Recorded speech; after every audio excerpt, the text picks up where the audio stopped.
Assalamualaikum student. Today we will discuss about lipids, its classification and functions. First of all, lipids are the heterogeneous group of compound which are related to fatty acid. मतलब कि fatty acid से मिलकर बने होते हैं. These are insoluble in water. You know hydrophobic and hydrophilic. Hydrophobic होते हैं lipids, that's why they are water repelling और insoluble in water, but soluble हो जाते हैं ये अल्कोहल में, ईथर में और क्लोरोफॉर्म में. For example fats, oils, waxes, टर्पेनॉइड्स, cholesterol and carotenoid. Carotenoid जो है वो विटामिन ए की टाइप है जिसमें रेटिनॉल और कैरोटीनॉइड, बीटा कैरोटीनॉइड होते हैं. Vitamin A, D, E and K, you know also fat soluble vitamin. So lipids की एग्जांपल में ये सब कुछ आ जाता है. These are the hydrophobic component of cell membrane. You know cell membrane का major component जो है वो phospholipid बनाता है and that is hydrophobic. Lipids जो है इसके अंदर होती है increased proportion of carbon और hydrogen and low proportion of oxygen.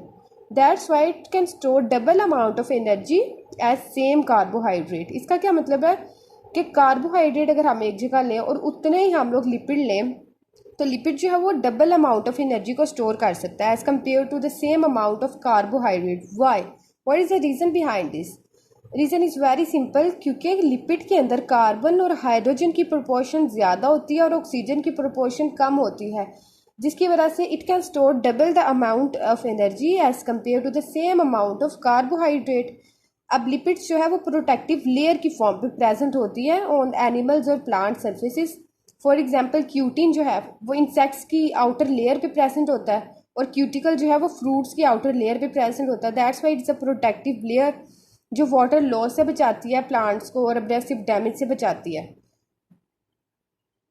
Most important about lipids कि लिपिड्स में एस्टर बॉन्ड प्रेजेंट होता है. एस्टर बॉन्ड की कैसे फॉर्मेशन होती है? जब अल्कोहल प्लस एसिड मिल जाते हैं आपस में तो वाटर की रिमूवल हो जाती है और डिहाइड्रेशन रिएक्शन होता है. जिस भी रिएक्शन में वाटर रिमूव होता है उसको हम कहते हैं डिहाइड्रेशन. हाइड्रेशन मीन वाटर और डी मतलब removal. Removal of water is called dehydration reaction. Alcohol में से OH यानी कि हाइड्रोक्सल ग्रुप जाएगा और एसिड में से हाइड्रोजन जब जाएगा it will form the water and the remaining component is called as ester. अगर हम लोग देखें कि 3 फैटी एसिड अगर एक ग्लिसरॉल के साथ मिलाएं तो फिर क्या बनता है? एस्टर बॉन्ड तो बनता ही बनता है, लेकिन इसके फाइनल प्रोडक्ट को, फाइनल कंपोनेंट को हम लोग कहते हैं ट्राइग्लिसराइड. बिकॉज ट्राई मतलब 3 फैटी एसिड थे इसके अंदर और ग्लिसराइड मतलब एक ग्लिसरॉल था और इसको हम लोग न्यूट्रल लिपिड भी कहते हैं because it is formed of 3 fatty acid. Fatty acid the most important component of triglyceride और न्यूट्रल लिपिड. ठीक है, और इसके बाद 3 इसके अंदर से वाटर की रिमूवल हो जाती है. फैटी एसिड में से हाइड्रोजन, एसिड में से आपने हमेशा याद रखना है कि एसिड में से हाइड्रोजन और अल्कोहल में से हाइड्रोक्सल ग्रुप जाता है और 3 हमारे पास वाटर निकल जाते हैं, वाटर लॉस हो जाता है. एस्टर बॉन्ड दरमियान में हम लोग को मिल जाता है फैटी एसिड्स और ग्लिसरॉल के, और जो रिमेनिंग जो हमारे पास कंपोनेंट आया, फाइनल प्रोडक्ट आया, उसको हम लोग कहते हैं ट्राइग्लिसराइड और neutral lipid. Fatty acids are one of the most important component of triglyceride. Hydrogen जो है वो हम लोग को एसिड से मिल जाएगा और हाइड्रोक्सल ग्रुप हम लोग को अल्कोहल से मिल जाएगा, तो remaining form bond is called as ester bond. उसके अलावा फैटी एसिड्स के अंदर 2 to 3 कार्बन एटम्स होते हैं having COOH group. Carboxylic group होता है एक और 2 to 3 total carbon atoms present होते हैं फैटी एसिड में, यानी कि even number of carbon atoms present होते हैं. अगर हम लोग फैटी एसिड्स की फर्दर टाइप्स देखें तो दे may B saturated fatty acid और they may be unsaturated fatty acid. Saturated fatty acid simple हम लोग के तो जो घी हम लोग यूज़ करते हैं घर में उसको सैचुरेटेड फैटी एसिड कहते हैं. Oil unsaturated fatty acid is present in oils. Saturated fatty acid के अंदर कोई डबल बॉन्ड प्रेजेंट नहीं होता. It is solid at room temperature, यानी कि 25 डिग्री सेल्सियस पे अगर हम लोग देखें तो रूम टेम्परेचर पर saturated fatty acids are solid और इसके अंदर straight chain of fatty acids present होती हैं. बट अनसैचुरेटेड जो ऑयल्स है इसके अंदर डबल बॉन्ड प्रेजेंट होता है. जब कार्बन एटम्स 6 से अबव हो जाएगा यानी कि 9 और 10 के दरमियान में ओलेइक एसिड में डबल बॉन्ड प्रेजेंट होता है. इट्स वेरी इंपॉर्टेंट MCQs कि ओलेइक एसिड में carbon number 9 and carbon number 10 के दरमियान में डबल बॉन्ड प्रेजेंट होता है and that is an unsaturated fatty acid example. उसके अलावा अनसैचुरेटेड फैटी एसिड में ब्रांच और रिंग्स होती हैं फैटी एसिड की. As compare to saturated. Saturated में क्या होता है, straight chains of fatty acid present होती है, बट अनसैचुरेटेड में ब्रांच्ड और रिंग्स प्रेजेंट होती हैं फैटी एसिड की। फर्दर अगर हम लोग देखें कि कार्बन एटम्स का क्या इफेक्ट होता है, जैसे हम लोगों ने देखा कि फैटी एसिड में 2 to 3 जो है 2 to 30 कार्बन एटम्स प्रेजेंट होते हैं और even number of carbon atoms present होते हैं कंटेनिंग कार्बोक्सिलिक ग्रुप। लेकिन अगर हम लोग देखें कि कार्बन एटम्स के नंबर जैसे जैसे हम लोग इंक्रीज कर रहे हैं तो इसका सॉल्युबिलिटी पे और मेल्टिंग पॉइंट पे क्या अफेक्ट हो रहा है।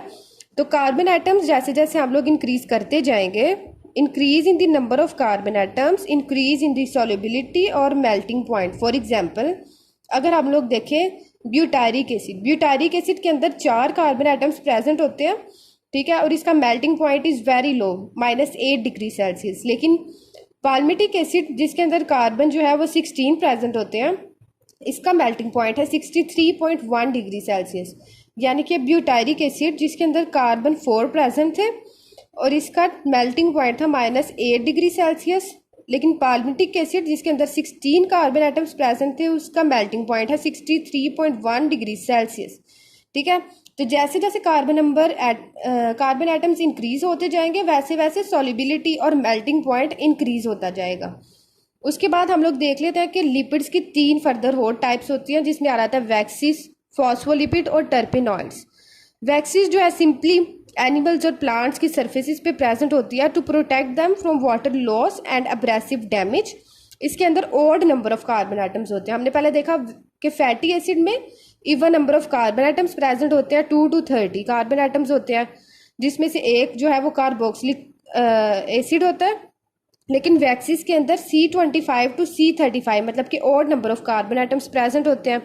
उसके बाद फॉस्फोलिपिड में आए तो फॉस्फोलिपिड की बेस्ट एग्जांपल है फॉस्फोटाइडल कोलीन। फॉस्फोटाइडल कोलीन मतलब कि कार्बन एटम्स में 2 कार्बन एटम्स पे फैटी एसिड होता है और थर्ड वाला ग्लिसरॉल होता है, और ग्लिसरॉल के साथ फास्फोरिक एसिड अटैच होता है। ठीक है, फॉस्फोटाइडल कोलीन को लेसिथीन भी कहा जाता है।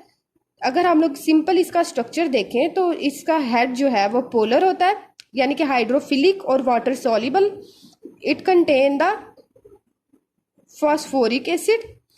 लेकिन अगर हम लोग इसकी टेल देखें तो it's non polar hydrophobic.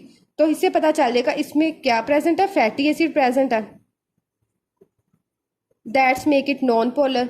Polar region में फॉस्फोरिक एसिड प्रेजेंट है विद ग्लिसरॉल, और नॉन पोलर रीजन में फैटी एसिड है। और जो ये मतलब कि बैंडिंग प्रेजेंट है, it is due to the presence of double bond in the fatty acid. जैसे कि लाइक एसिड में था डबल बॉन्ड प्रेजेंट था, उसी तरह से अगर फैटी एसिड में डबल बॉन्ड आ जाएगा तो there will be the banding within the tail of phospholipid.